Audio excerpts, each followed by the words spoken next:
Hari ini saya diberi tajuk dan saya kejut karena saya diberi tajuk bahasa Inggris sedangkan saya tidak paham pun bahasa Inggris ini. Tapi saya pura-pura pandai sajalah pada hari ini. Dan saya pun tidak akan bercakap dalam bahasa Inggris karena kalau saya bercakap pun saya sih yang paham. Macam ini ayat adalah satu pertanyaan. Tidak tahukah kamu? Kenapa dia berbentuk satu pertanyaan? Karena saya percaya ayat ini mau menegaskan kepada kita bahwa dia mau pastikan, adakah kita tahu? Adakah kita sadar? Ada yang tahu tapi tidak sadar. Bahkan yang paling bahaya adalah dia tidak tahu pun bahwa tubuh kita adalah bait Allah. Saya highlight ini, bait Allah adalah kudus dan bait Allah itu adalah kamu, kita sendiri. Kita sangat bersyukur karena ini adalah satu kepercayaan yang Tuhan berikan kepada diri kita, bahwa kita sebenarnya adalah bait Allah, dan bukan sekadar bait Allah tetapi Tuhan mau berdiam di dalam diri kita. Tetapi kita harus ingat bahwa bait Allah harus kudus, dan sebagai bait Allah kita akan menjaga kekudusan. Juga di dalam 1 Korintus pasal 6 ayat 19-20, atau tidak tahukah kamu? Sekali lagi satu penegasan di sini. Ya, seakan satu pertanyaan, pemberitahuan bahwa adakah kita betul-betul tahu. Saya sangat bersyukur karena saya melihat masa depan gereja kita masih boleh ada harapan ketika saya melihat ada ramai anak muda yang rajin di dalam kebaktian, rajin di dalam retreat ini. Di sinilah kita akan belajar untuk mendewasakan, mematangkan kerohanian kita. Bayangkan kalau yang semua hadir ini yang ada yang pakai sukut lagi mau pergi sini. Kemudian anak muda di rumah main game, TV kah. Jarang yang anak sekarang tengok TV, saya nampak lah. Saya 1 tahun sudah tidak TV, anak-anak saya tidak mengeluh pun tidak TV. Kadang-kadang pasang tapi tidak yang tengok. Jadi saya bersyukur karena anak muda sekarang ini yang sepatutnya kamu mungkin boleh berada di rumah untuk aktiviti-aktiviti yang boleh memuaskan keinginan kamu, kehendak kamu. Tapi hari ini kamu datang ke sini untuk tujuan sesuai dengan ayat 40, memuliakan Allah dengan tubuh kita. Di sini saya highlight Immanuel, berarti Allah menyertai kita. Bukan saja dia mau diam dalam hidup kita, tetapi dia menjadikan kita saluran kasih, kuasa dan apinya. Jadi hari ini kita semua ini terlibat dalam pelayanan Natal. Bukan untuk menunjukkan Natal kita, bukan untuk kasih tayang kita punya baju baru ya, yang keluaran Natal 2025, tapi itu baju kita keluaran 2026 yang terkini betul-betul. Memang mau kasih tunjuk ya, takkan kita pakai baju baru kemudian kita bungkus dengan kain yang supaya tidak kelihatan. Tetapi satu hal yang kita jangan lupa adalah apapun jenis pelayanan Anda, kita adalah saluran untuk kasih Tuhan. Orang nampak kita sedang berada di depan, kita merasakan kasih Tuhan. Bukan orang nampak kita, dia bilang, ayah, dia pulang ke hari ini.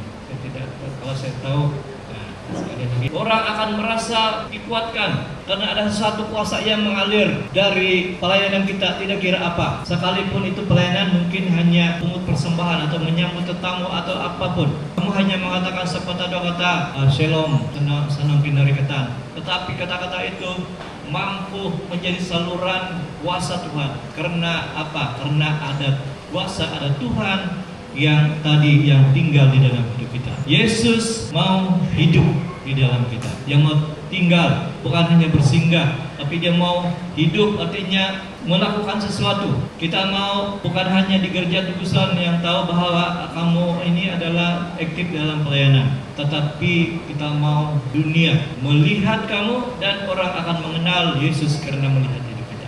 Kadang-kadang dalam kesibukan kita macam di persiapan Natal itu, siapa ada pengalaman di saat kita mau jalan sudah bisa bayang, tapi persiapan dia tuh yang mana mencari itu ginsu kamu. Kadang-kadang masa itu cari ini berjumpa pergi ke talib dahirin kawasan sempit di rumah misalnya.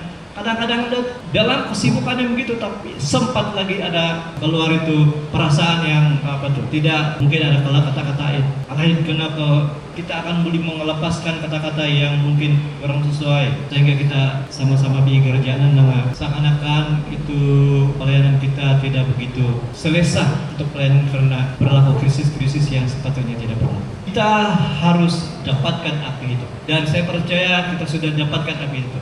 Tapi kita harus membuat sesuatu yang sentiasa menyala. Api dalam hidup kita itu selalu menyala. Biarlah api itu Roh Kudus menyala di dalam hidup kita, supaya pelayanan Natal kita bukan sekadar program yang disusun dengan rapi, dengan begitu beberapa kali bersorak, dengan kos yang begitu banyak, perbelanjaan dalam gereja, perbelanjaan Anda sendiri untuk persiapan beli baju, beberapa satu sesi, 2 baju dan sebagainya. Tanggung jawab kita sangat besar. Anak-anak muda ini menari, main musik, rebana, penyanyi, worship leader, pengkhotbah. Biarlah pelayanan kita dirasakan kuasanya, dan orang akan merasakan kasih Tuhan melalui pelayanan kita.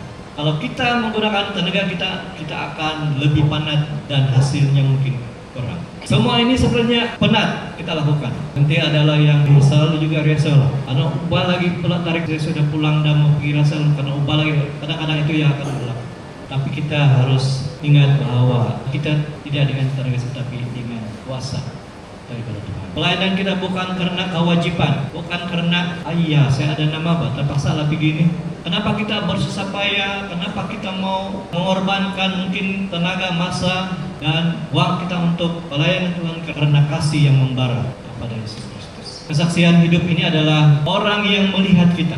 Dan melalui orang yang melihat kita akan merasa, orang akan merasakan kasih. Adakah selama ini kita melayani Tuhan? Adakah benar-benar memberi ruang kepada Roh Kudus untuk tinggal di dalam hidup kita dan bekerja? Kita hari ini satu hati untuk mau berdoa. Kita mau supaya perayaan ini bukan satu saja yang kita jalankan sesuai dengan rencana kita, tetapi kita mau ada kuasa, ada api Roh Kudus yang menyala di setiap pribadi yang melayani. Ini adalah komitmen. Mari kita bergandeng tangan untuk pelayanan Natal kita, sebab kita tahu bahwa program seperti ini mesti ada hal-hal yang coba mengganggu, yaitu siklus. Dan saya percaya kita semua adalah orang-orang yang menjadi bait Allah, yang Tuhan ada tinggal di dalam hidup kita.